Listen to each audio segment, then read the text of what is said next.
Suerte, bro. Ponencia al grupo o a los ciudadanos que cómo lo vayan a manejar, pero todos deben de tener la ponencia de que la leen y sobre eso vamos a hacer el examen.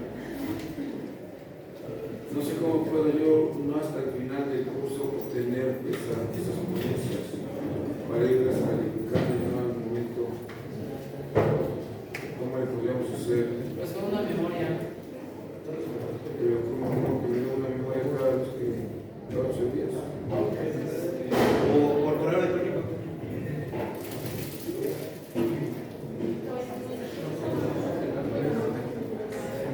No se cargaría mucho, no sé.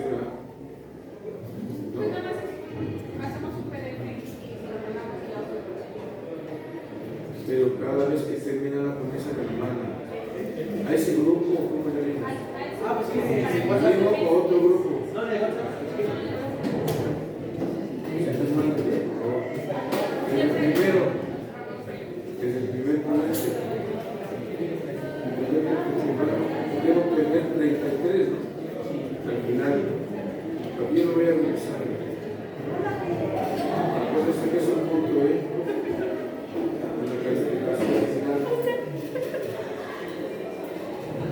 debe tener todos ese punto. Otra cosa, para la próxima clase necesito, ¿quieres ya dar la relación de los que tienen libro o manual? Del manual, bueno, tengo entendido que los del libro no van a comprarlo, pero sí tengo entendido que hay gente con manual. La saco pues una vez. Ya dijimos que es opcional. Entonces, tienen estos días para que vayan obteniendo lo que deseen y tú le pones ahí L o M en un apartado donde va a decir arriba L o M, que es el libro o manual, y le pones un puntito que y yo tengo que firmar. Los que lo vayan a tener en la próxima clase nos toca el jueves, lo firmo para que, y ya con la firma, si no me pueden engañar, ¿no? Y a ti también. Entonces, firmado tú lo vas a checar y le pasas por lograr esa L o ese N o ese M que tenga muy firme. ¿De acuerdo? Bien. Pasa lista, por favor. Jacqueline, Erika, Jacqueline, Alexis, Presente. Juan Pablo, Fernando, Edwin, Rubí, Vicente, José Adolfo, María Fernanda, Luis Fernando, Emanuel, Galván, Iber, Angélica, Saí, María Carmen, Mariel, Claudia, Yasmín, Scarlett, Miguel Ángel, Cristian, Dairon, Joseph, Juan Carlos, Ariana, Diana, Sayana.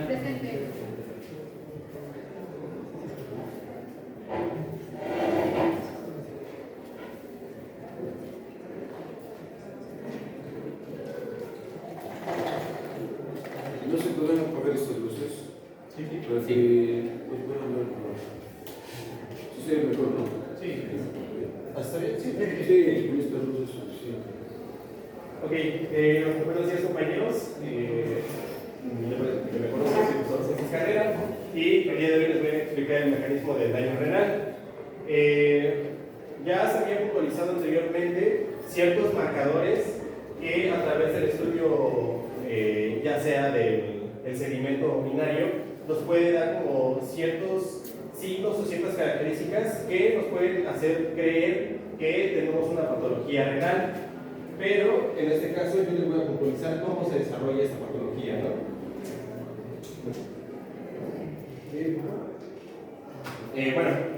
Puntualizar algo. En el libro de Anatomía Patológica de Robbins menciona las glomerulopatías y las nefropatías. Puntualizar que las glomerulopatías son aquellas afecciones o daños que existen a nivel de la estructura glomerular, desde los túbulos hasta la propia estructura que están viendo. A su vez, Los túbulos No Estoy hablando del glomérulo, ahí dice glomérulo, no los túbulos. El nefrón, ya ustedes saben que el nefrón está constituido por el glomérulo, que es el componente vascular del nefrón. Y luego vienen las tubulopatías, o las patologías del intersticio entre esos túbulos, que no es el glomérulo. Tú dijiste glomérulo y túbulos, ¿no? Entonces, la patología, las glomerulopatías se dan ¿en dónde? O sea, en la membrana basal, que ya lo vieron, ¿no? Sí. Les di el escrito donde deben de. El examen viene de eso también, ¿eh? ¿No lo tienen todos? ¿Cómo? El temario. No. No me ha dado ningún escrito. ¿Te dieron los documentos? Ah, el manual. No, señor. Te dieron todos los documentos. Ahí viene un cuestionario para el examen, para el banco de preguntas. Viene precisamente la membrana basal glomerular. Viene lo de el manual, el temario, la terminología. Eso lo tienes que tener. ¿Por qué no lo tienes si te lo dieron? Sí, vas a molecular, exactamente. Todos esos documentos deben tenerlos. ¿Quién me había pasado eso? Entonces, esto es el temario.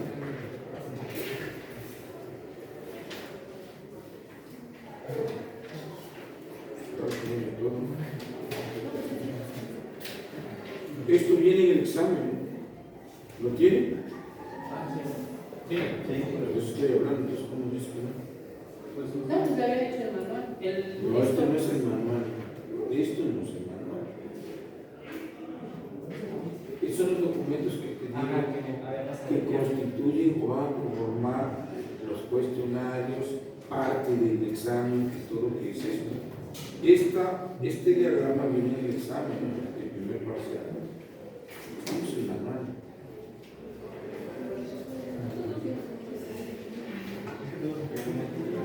Esta microfotografía electrónica del glomérulo viene en el examen. Este es el mismo, no sé por qué están los pesos. Aquí está. Es esto, nada más que no sé por qué no tiene esa parte. Bueno, no importa. Esta es una microfotografía electrónica del glomérulo. Y aquí viene, esto viene en el examen, para que ustedes determinen claramente dónde están los porocitos, dónde está la membrana basal, dónde están los cuerpos fenestrales, la parte glomerular, etc. Luego,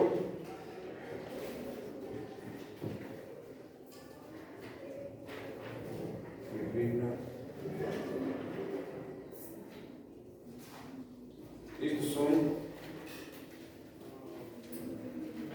En estos se debieron haber pasado. ¿A quién le tocó este tema?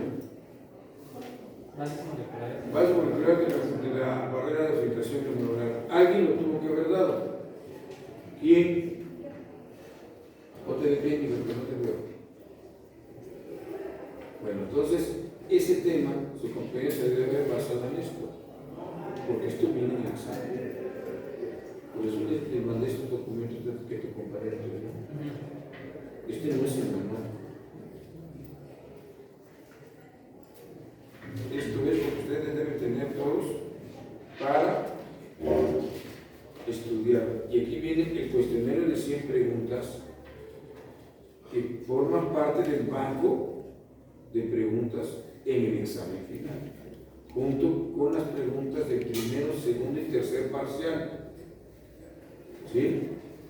Entonces aquí está.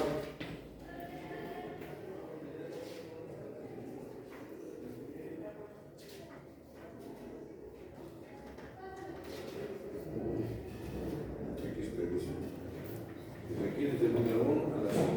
Esto es lo que entra en el banco de preguntas del examen final y lo tienen que contestar en el desarrollo de la materia. Luego, viene aquí los estudios más frecuentes del laboratorio, que también por eso se los di. Y le tocó el laboratorio, pero yo lo mencioné, que lo mismo.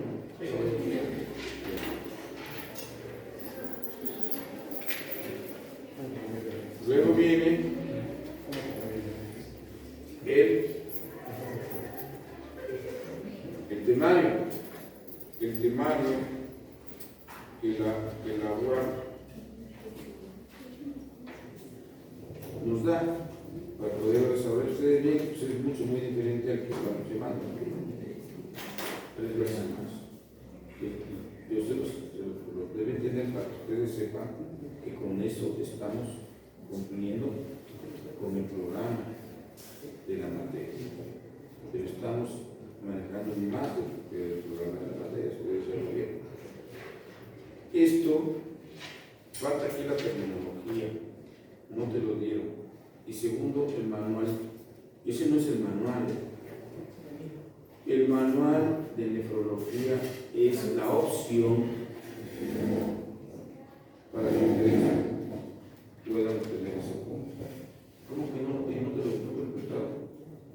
No me habían pasado el manual, a mí no me lo pasaron. Por eso te estoy preguntando, ¿no te lo pasaron? No, a mí nada más me entregaron los documentos, que es lo que le pedí a mi compañera que le sacara copias y lo que les dije a los Bueno, eso es lo que deben tener todos. Esa es la información para el desarrollo de la materia. Vamos en noveno. En el noveno pleno y esto no ni leído, yo creo.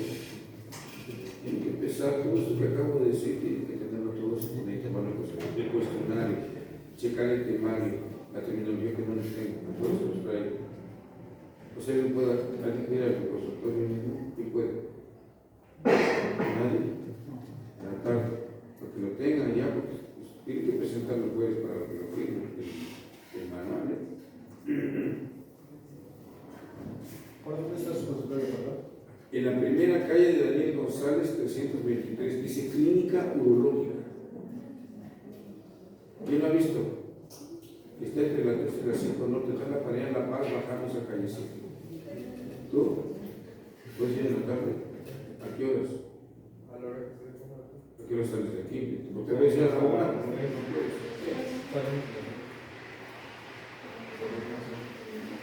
Bueno, sales a las 3, puedes ir directamente a 10 años, quieres a las 3 y las 4, las 4. Ahí te dejo el manual para que lo tengan todos y la terminología. La terminología, vienen preguntas también en el examen de esta terminología. ¿Qué es esa terminología? Es la que manejamos en terminología del aparato urinario. La hematuria. ¿Qué es hematuria? ¿Qué tipos de hematuria hay? ¿Qué es una estranguria? ¿Qué es una poliacuria? ¿Qué es una nocturia? ¿Qué es una poliuria? Esa es la terminología que debe ser. Y luego tenemos aquí ya como urología. Nadie. Bueno, ese manual que ustedes van a tener la opción de poderlo tener, viene urología, entonces les va a servir también para uno. Y esa terminología también les va a servir para uno. ¿Sí? Pero lo tal vez también. Entonces, somos nosotros, ¿sabes? Entonces, bien, espero entonces y se los propongo a tus compañeros mañana para que lo impriman. Lo deben tener, pues como que no sabemos nada del manual. Hablamos del manual, ni lo conocen. Bien, no importa. Es la opción de ese manual o el libro. Ya tiene la foto del libro, ¿no? Sí, Lo que quiera. Es con la realidad de que usted tenga acceso a como parte de la bibliografía del tema que van a exponer, pues lo alimenten de ese manual también podemos. ¿De acuerdo? Bien. Continúa. Okay. Entonces, con la pregunta. Entonces, dijiste glomérulo y túbulos. Ah, sí. La nefropatía, el glomérulo forma parte del riñón. Entonces, aquí la situación es los mecanismos de daño renal del glomérulo, que es el componente vascular que se encuentra en la corteza renal, pregunta del examen, ¿sí? Y las tubulopatías o patologías del intersticio, que no es ni el glomérulo, pero forma parte de por ejemplo, la nefropatía gotosa por la acumulación de ácido úrico, no es una glomerulopatía, ¿sí? Es una tubulopatía intersticial. Vean la diferencia. Si dices nefropatía, pues nefropatía, por lo menos forma parte de ello. Ahí no hay ningún, no quedamos claros. Sí, era lo que iba a puntualizar, que cuando hablamos de glomerulopatía nos referimos en específico El glomérulo. y la Todas las glomerulopatía. glomerulopatías. Hay un tema que se llama glomerulopatías. ¿No lo han visto?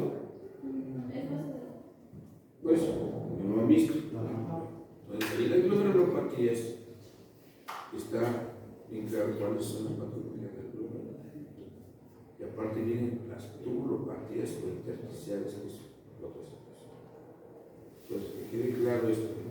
Los elementos del nefrón son prácticamente el glomérulo, el túbulo contorneado proximal, el asa de Henle, el tubo contorneado distal y los tubos colectores que desembocan ¿en dónde? ¿En dónde desembocan los tubos colectores? Como el testículo. En las papilas renales. ¿No ya vieron anatomía? Por estudiar. Se van a recordar ustedes, yo no recuerdo. Lo están estudiando. Aquí está el ejemplo. Estamos viendo la anatomía, ¿no? Entonces, tener bien claro el nefrón. Hay 1 millón de nefrones en cada riñón. Entonces, ¿qué elementos, pregunta de examen, qué elementos de los siguientes constituyen la corteza renal? ¿Cuáles son los elementos que están en la corteza renal? Pues el glomérulo, el túbulo contorneado proximal, el túbulo contorneado distal. Punto. ¿Cuáles son los elementos del nefrón que conforman la médula? El asa de Henle y los tubos colectores. Así es como deben exponer las cosas claras y lo que se tiene que saber, no bajo. Porque el examen se pregunta en base a eso. Cualquier examen, de cualquier materia, en base a lo más importante de cada materia. ¿Sí? Bien, continúa. Ok. Entonces, pues ya se puntualizó cuál es la función de. La diferencia entre la nefropatía y la glomerulopatía. En este caso, yo me voy a enfocar en el mecanismo de daño a nivel glomerular. Nosotros, si aislamos el glomérulo y hacemos un enfoque al microscopio, haciendo un corte transversal en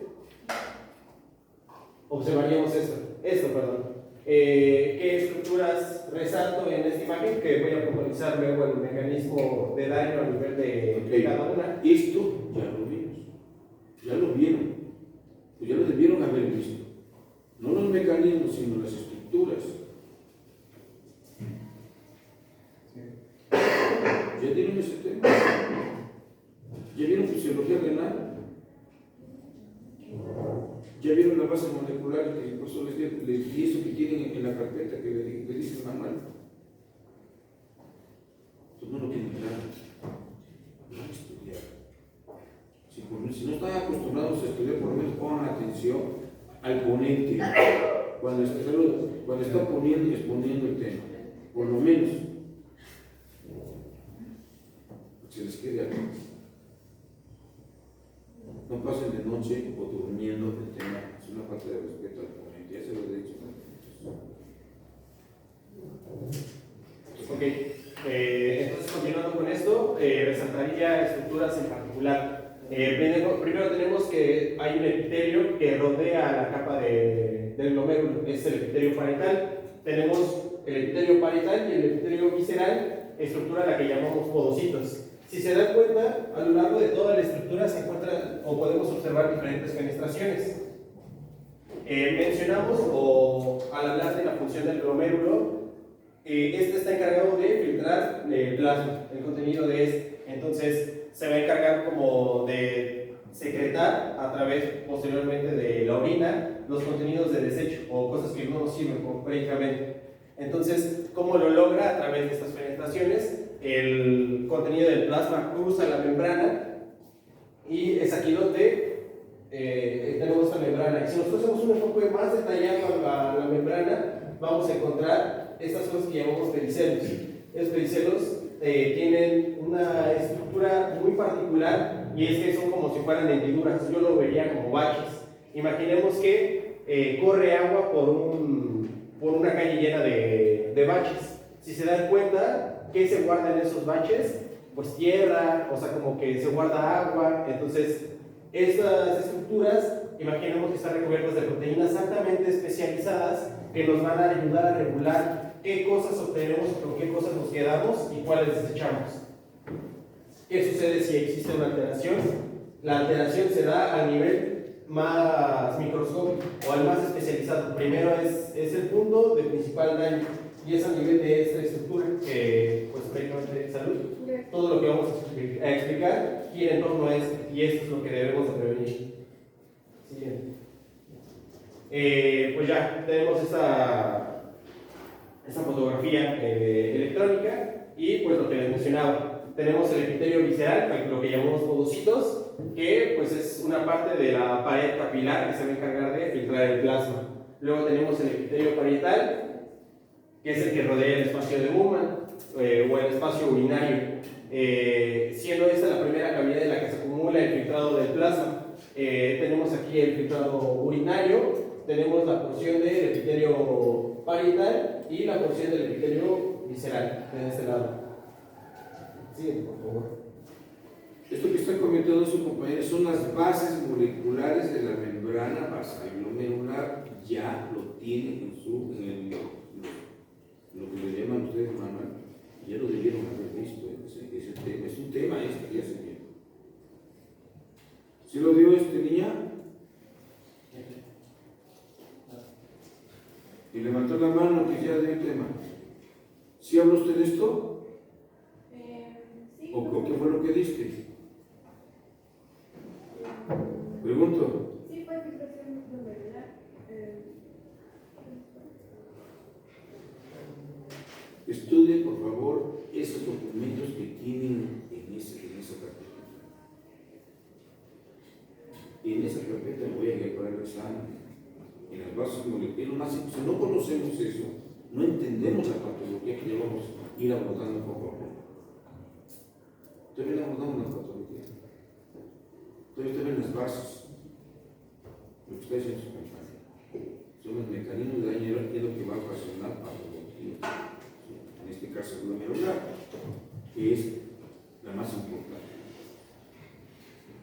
Por favor, pongan atención en esto, pongan a estudiar esto. Porque ahí va a estar su escuela. Ok, entonces, ya entrando en el capilar glomerular, que es el espacio de filtrado, tenemos que no existe un único tipo de células, sino que hay diferentes. Tenemos desde las células endoteliales fenestradas. Como sabemos, la función de las fenestraciones es prácticamente el intercambio hidrostático, perdón, el intercambio hídrico en esta área.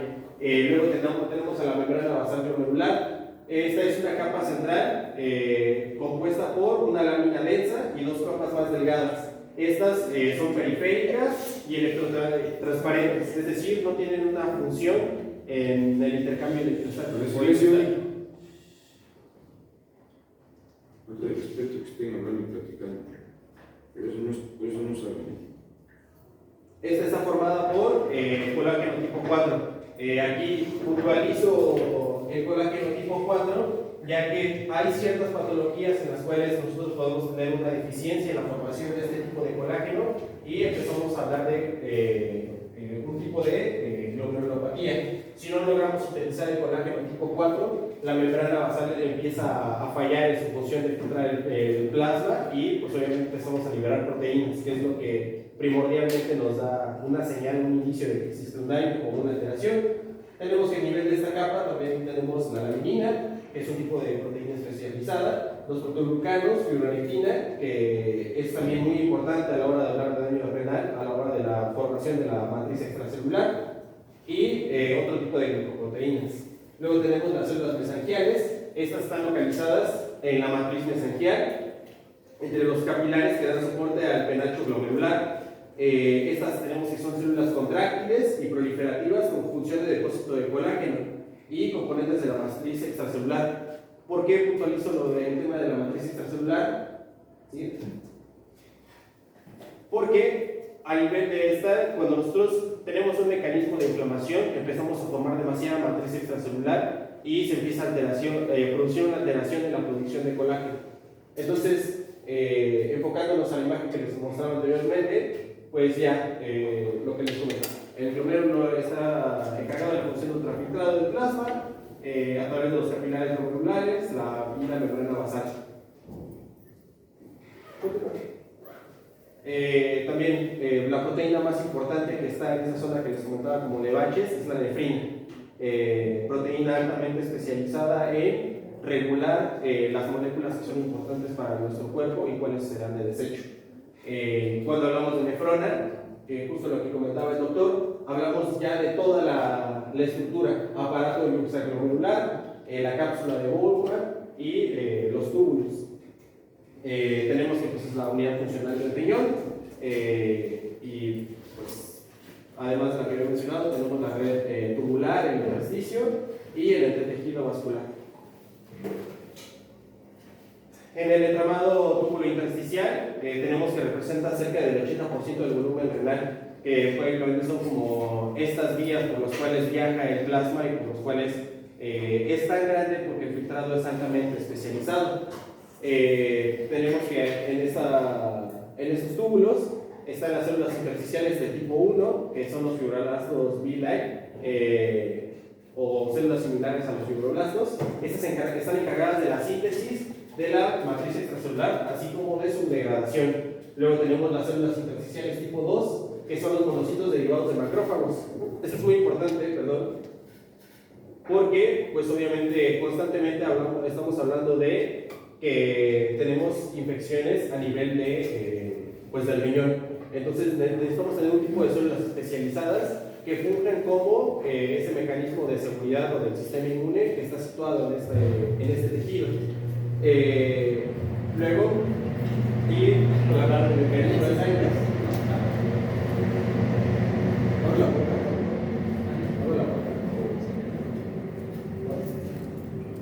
Bueno, ¿y qué comprende la matriz extracelular? Está conformada de colágeno tipo 4, como les mencionaba anteriormente, protoglucanos, glicoproteínas y fluido intersticial. Esto es importante, el tema de los protoglucanos, porque vamos a encontrar ciertas patologías que están relacionadas a una respuesta inmune exacerbada, y es porque los protoglucanos que se producen a través de la matriz extracelular, cuando nosotros nos exponemos a un antígeno, despertamos una respuesta inmune. El problema es que la estructura de los protoglucanos de la matriz extracelular fisiológica normal de nuestro cuerpo comparte ciertas similitudes con los protoglucanos que conforman a cierto tipo de microorganismos que despiertan nuestro sistema inmune. Entonces, prácticamente después de una infección inicial, puede iniciar un mecanismo de daño autoinmune. Luego tenemos a las células tumulares, estas pues están encargadas del transporte de sustancias, y las células altamente especializadas, que son las que principalmente son encargadas. Tenemos las células productoras de renina, de vitamina D, de activina, eritropoyetina y las células de cloro. Y ya, tenía que mencionar ese tema de por qué era tan importante la matriz extracelular, porque es en lo que voy a ahondar a lo largo de la explicación. ¿Cómo hablamos del mecanismo de daño? Que es una respuesta de reparación. Esta, cuando se perpetúa en el tiempo a través de la cronicidad, lleva una respuesta fibrótica. Esto genera un mecanismo de daño y del propio fallo orgánico. Si nosotros empezamos a generar demasiada matriz extracelular, le empezamos a estorbar a las fenestraciones, empezamos a sintetizar demasiado colágeno tipo 4, y pues obviamente la filtración. ¿Qué pasa si nosotros tenemos una coladera que, por ejemplo, la utilizamos para colar pintura? Se seca esa pintura y luego queremos ir a colar agua o queremos ir a colar un caldo, obviamente va a colar con muchas deficiencias y va a producir pues un daño. Entonces, ¿de qué hablamos? De los diferentes tipos de eventos que generan un daño. Las células la activación de las células residentes con capacidad de secreción de citoquinas y quimioquinas proinflamatorias. Células que dan una especie de llamado o alerta. Las citocinas proinflamatorias y antiinflamatorias comprenden dentro de las antiinflamatorias interleucina tipo 4, interleucina tipo 6 y tipo 11. Dentro de las proinflamatorias, factor de necrosis tumoral alfa, la principal de todas. Tenemos que otro mecanismo por el cual podemos observar este daño es el aumento de la permeabilidad vascular, que ya lo había comentado. Empezamos a liberar componentes que son útiles para nuestro cuerpo, pero por el propio daño que existe a nivel del tejido se liberan. Tenemos la rarefacción vascular, que es una alteración en el ciclo vascular normal que hay en el aparato, perdón, en el glomérulo. Luego, la regeneración de la matriz extracelular y la transición del epitelio mesenquimal, que se los voy a comentar más adelante. Algo que he de puntualizar es que el riñón por sí solo no tiene la capacidad de eliminar a las citocinas proinflamatorias.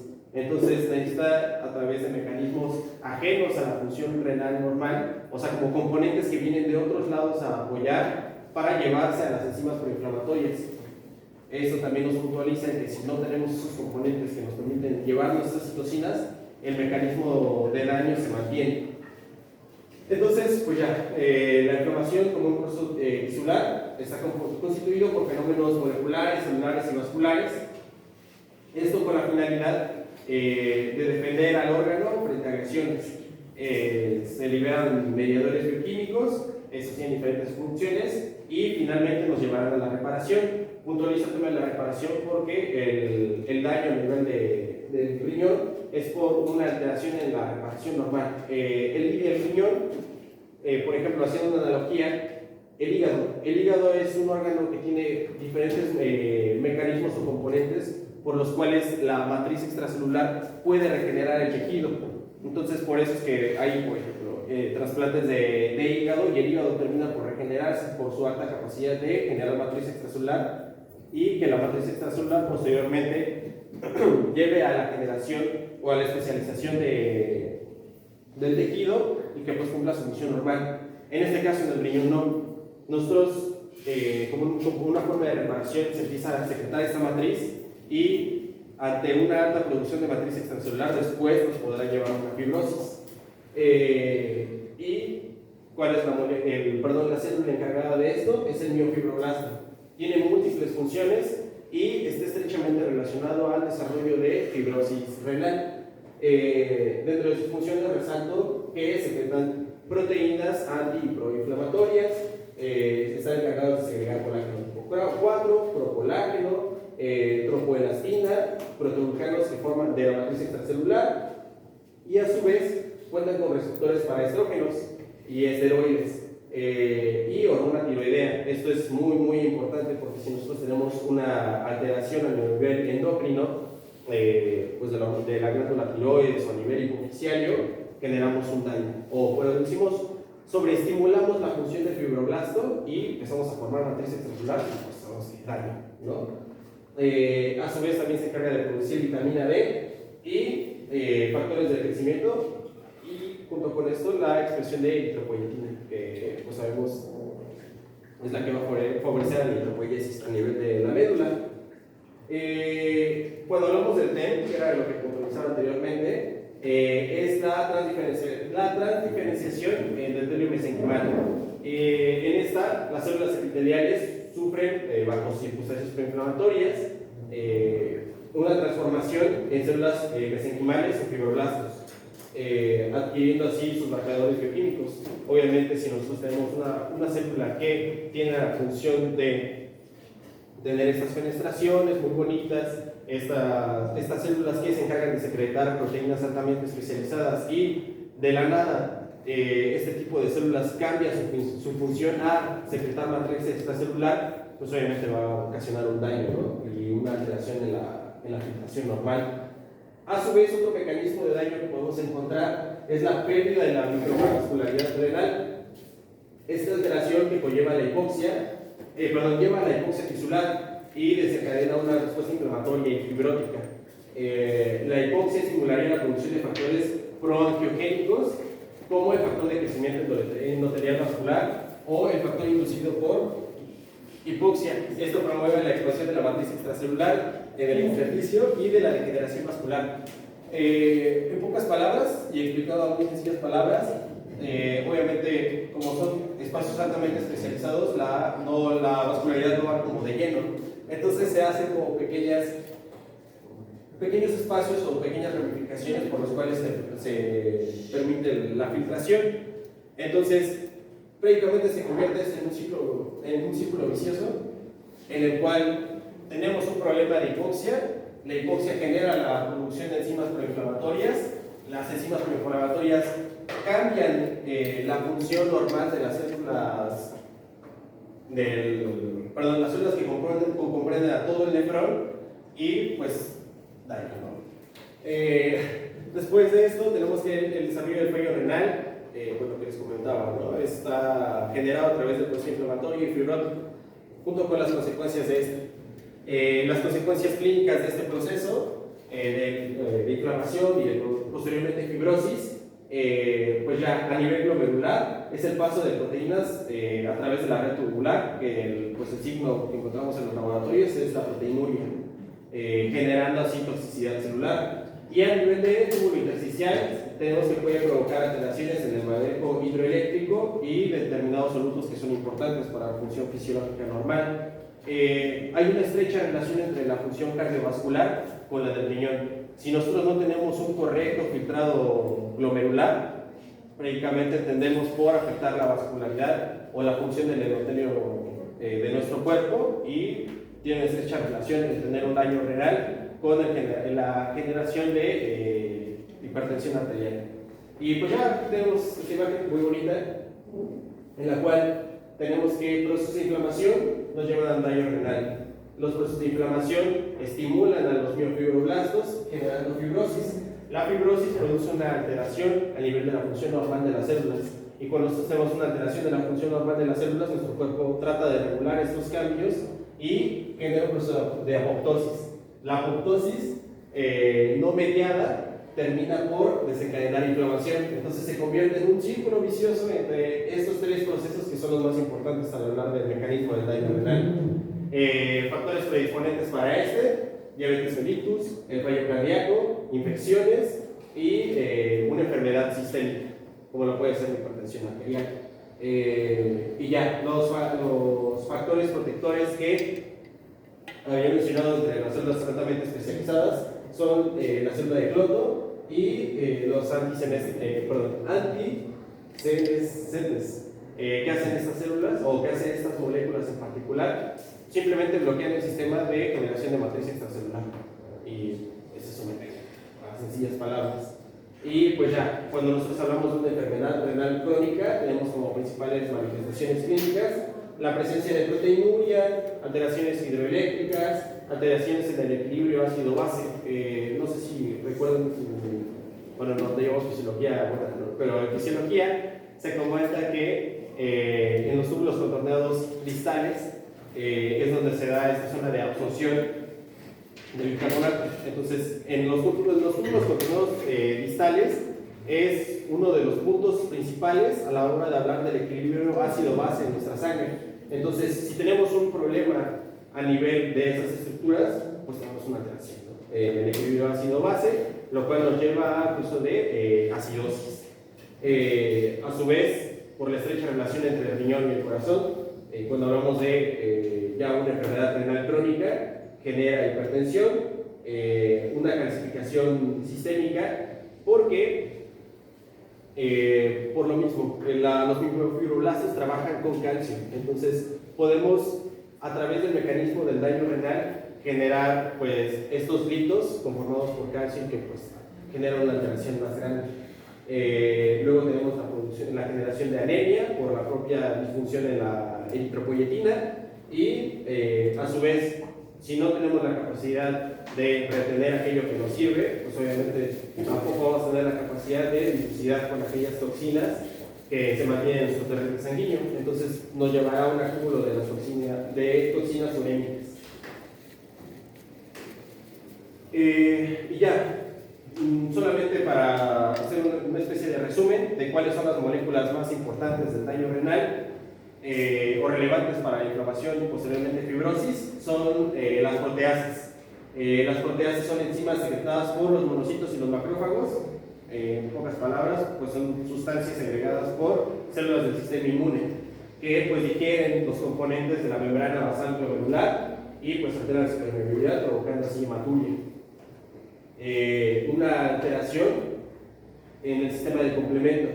El complejo de ataque principal en esta zona es de C5 a C9.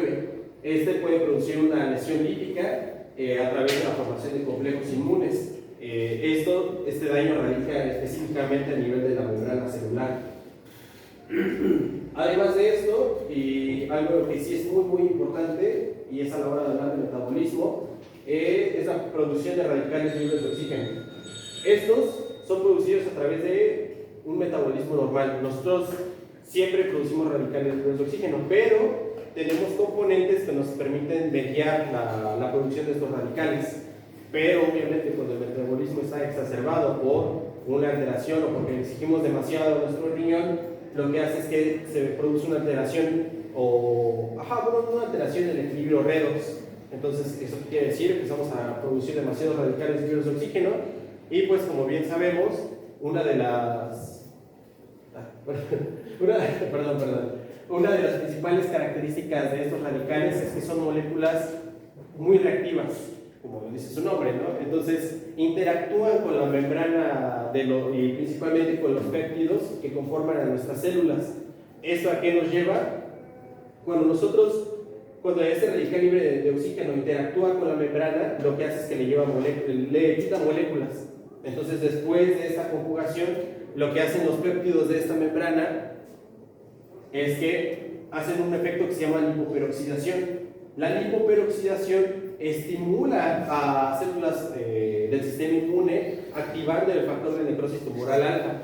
Entonces, si tenemos un pico de factor de necrosis tumoral alfa, tenemos una respuesta inmune exacerbada y generamos nuevamente este círculo vicioso en el que las células del sistema inmune producen radicales libres de oxígeno que de un inicio son producidos por una disfunción metabólica normal, y estos posteriormente activan a las células del sistema inmune, y las células del sistema inmune activan a los fibroblastos, y los fibroblastos terminan por generar la fibrosis.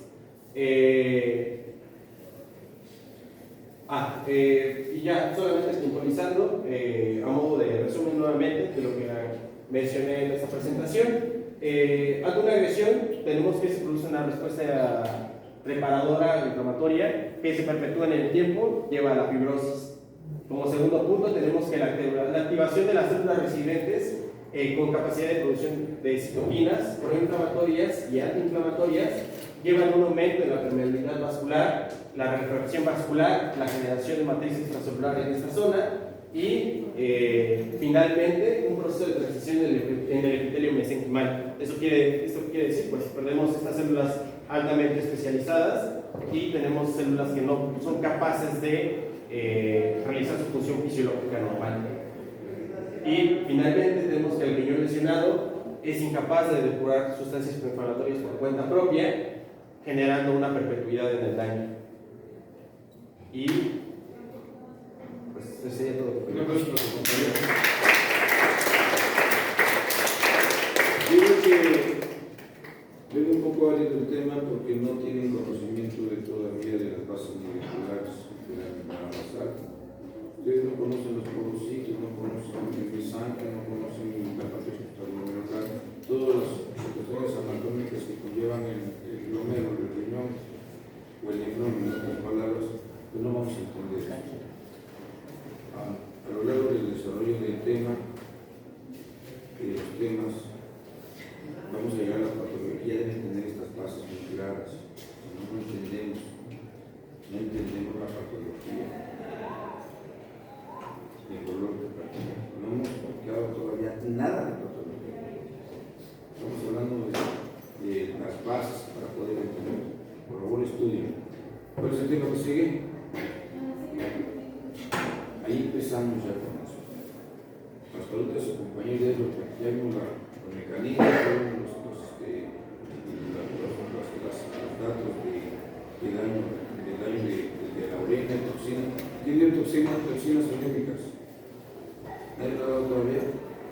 No. Bueno.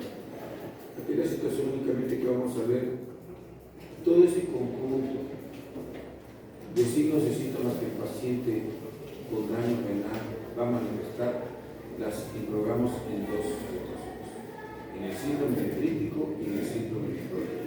Es prácticamente un daño, ¿a dónde? Al momento. Al momento. Entonces es importante, ya poco a poco vamos a ir abordando ya la patología. Es importante que comiences a estudiar, por favor.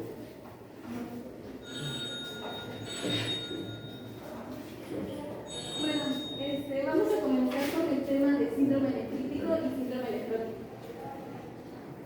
Para empezar, pues, el contenido, vamos a ver el concepto, la etiología, la fisiopatología, manifestaciones clínicas, diagnóstico y tratamiento de ambos síndromes y al finalizar un cuadro comparativo que nos va a hacer darnos cuenta de las diferencias que existen entre estos dos síndromes. Para empezar, estas comprenden enfermedades que atacan al glomérulo. Son glomerulonefritis, las cuales podemos clasificarlas en primarias y secundarias. En el caso de las primarias, son aquellas que generalmente son de origen autoinmune, además de que su daño se va a ubicar principalmente en el glomérulo. En las secundarias son originadas por alguna enfermedad sistémica y pueden tener manifestación clínica en otros parénquimas. Y bueno, para empezar, el síndrome nefrítico se describe como la enfermedad con expresión del daño histológico glomerular con alteración morfológica y funcional. Ocurre en respuesta a agresiones en poco tiempo, es de inicio más agudo, por lo que va a condicionar la aparición de hematuria, proteinuria, oliguria, hipertensión arterial, edema y reducción de la velocidad del filtrado glomerular. Y bueno, ¿en quiénes se presenta? Ambas enfermedades van a ser más comunes en la población infantil. En el caso de esta es entre los 5 y 14 años. Y la causa principal va a ser posterior a una infección estreptocócica respiratoria o cutánea. Más o menos el 15% de los niños que se enferman del Streptococcus pyogenes van a desarrollar la glomerulonefritis. Y bueno, en su etiología pues es muy vasta. Tenemos la posinfecciosa debido al Streptococcus beta hemolítico del grupo A, primitivas como autoinmunes como la glomerulopatía por IgA y las secundarias como la glomerulonefritis lúpica tipo 4, la glomerulonefritis crescénticas y el síndrome de Goldbach. Y bueno, aquí tenemos un cuadro de cuáles son las causas más frecuentes del síndrome nefrítico. Silencio, niños. En aquellos menores de 15 años, la principal causa va a ser posinfecciosa. De 15 a 40 años va a ser la mesangial por IgA y en aquellos menores de 40, lo mismo, mesangial por IgA. Y bueno, su fisiopatología. La verdad es que es muy interesante. Esta se va a caracterizar por inflamación. Entonces, tenemos que va a ser mediada por anticuerpos o por depósitos inmunocomplejos. Lo que va a pasar a nivel de los capilares es que la inflamación va a generar que estas penetraciones se hagan mucho más amplias, lo que va a permitir el escape de glóbulos rojos, de proteínas y pues demás moléculas. Por lo tanto, vamos a ver que como manifestación va a haber una proteinuria no nefrótica, es decir, no va a ser por causa nefrótica, que más adelante les voy a decir, sino por la inflamación. Va a haber hematuria y edema. ¿Por qué? Porque también se escaparon proteínas, pero a diferencia del síndrome nefrótico, esta va a no ser tanto a que haga falta la albúmina, que mantiene en sí la presión mucótica, sino más bien a que como tal va a haber una retención de sodio y agua, lo que también nos va a condicionar la aparición de hipertensión arterial. A su vez, va a haber una reducción del filtrado glomerular, por lo que vamos a ver azoemia, que es la retención de todos estos productos de desecho, y oliguria. A ver, no, regrésela. Ven como ya estamos hablando precisamente de lo mismo, de la alteración, ¿verdad?, molecular a nivel de la membrana. Entonces todo esto ya va de la mano. Es importante que lo tengan muy claro. De al terminar este tema, debe quedar bien claro cuál es la diferencia entre síndrome nefrítico y síndrome nefrótico. Ese es con lo que se tiene que quedar en este terminal. ¿Cuál es la diferencia entre uno y otro? Sabemos que esto, el síndrome nefrítico, no es por la producción de complejos inmunes. Entonces, en el diagnóstico claro de entre uno y otro, pedimos un estudio de complemento C3 y hay una hipocomplementaria por esta situación. Ahí tenemos el diagnóstico, es un estudio de laboratorio y los elementos que están mencionados como hipertensión arterial, tiene hematuria, es un paciente joven o niño con antecedente de una infección postestreptocócica de farina amilaria. Con eso que a ustedes se les quede grabado es suficiente. Y bueno, manifestaciones clínicas, pues explicamos la fisiopatología. Va a haber hematuria, la proteinuria va a ser de 1 a 2 gramos en 24 horas. Va a haber reducción del filtrado glomerular y a su vez con ello la oliguria. Va a haber edema en párpados y extremidades inferiores, aunque este no va a ser tan marcado como en el síndrome nefrótico. A su vez, la hipertensión arterial. Generalmente todos estos síntomas en nuestro paciente van a aparecer después de 2 o 3 semanas de que hayan cursado con el proceso de faringoamigdalitis, o en el caso de una infección cutánea alrededor de la 4ª a 6ª semana. El interrogatorio es importante aquí en la historia clínica. Y el antecedente del pacientito de que tuvo un cuadro de pues es importante lo de la historia clínica. Pueden haber síntomas inespecíficos como cefalea, anorexia, náuseas, vómitos, dolor abdominal, es decir, trastornos gastrointestinales y artritis. Para el diagnóstico, pues obviamente va a ser muy importante realizar la historia clínica y darnos cuenta de todos los síntomas que está manifestando nuestro paciente. En el caso del sedimento urinario podemos encontrar un recuento eritrocitario alto por la hematuria, a su vez la aparición de eosinófilos. En la historia clínica vamos a recoger los antecedentes de infección o de infecciones sistémicas que haya tenido. En la citometría hemática podemos hacer un recuento sanguíneo completo. ¿Esto para qué? Porque podemos darnos cuenta si nuestro paciente tiene anemia por la hematuria. En el caso del análisis de sangre podemos evaluar el BUM, la urea y la creatinina, todos estos productos de desecho que van a verse reducidos. En los niveles también podemos pedir los niveles de anticuerpos antistreptocócicos que van a estar presentes más o menos de 3 a 4 semanas después de la infección. Y vamos a pedir también la medición del sistema de complemento de C3 y C4. En el caso, C3 va a estar baja en glomerulonefritis postestreptocócica y en glomerulonefritis membranoproliferativa de tipo 2 y nefritis ductal. En el caso de C4 va a ser bajo en criogluminemia esencial. Para el diagnóstico también podemos apoyarnos en una biopsia, pero no es tan común a menos que sea un cuadro de evolución rápida. Para el tratamiento, pues el tratamiento general va a ser una restricción hidrosalina. Lo recomendable es que nuestro paciente consuma menos de 3 gramos de sodio al día y que su ingesta de agua se mantenga menor a 1500 mililitros. También va a ser importante los diuréticos de asa para tratar el edema. Se recomienda furosemida de 0.5 a 2 miligramos por kilogramo de peso vía oral, o en el caso grave del paciente, furosemida de 10 miligramos por kilogramo de peso al día. En el caso de los antihipertensivos, se recomiendan los antagonistas de calcio, es el nifedipino, de 0.2 a 0.5 miligramos por kilogramo de peso vía oral. Y bueno, el síndrome nefrótico. A ver, antes de que vea esto, así, un resumen, que usted ya conoce el tema, diga, ¿cuáles son las características del síndrome nefrítico? Ok. Para que les quede claro. En el síndrome nefrítico se va a caracterizar por la inflamación, por la acumulación de inmunocomplejos en los capilares del glomérulo, o bueno, en el glomérulo. Entonces, como tal, las penetraciones van a ser más grandes, va a haber un escape de las moléculas de estos Ya lo capilares. explicó usted esto, el resumen de las características clínicas del síndrome.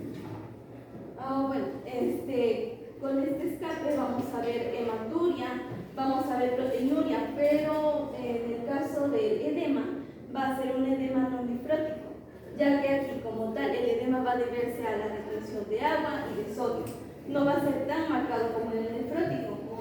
Y pues la presentación usual de nuestros pacientes van a tratarse de pacientes jóvenes o niños que cursen después de un proceso infeccioso por faringoamigdalitis o alguna infección cutánea, pues va a ser causada por el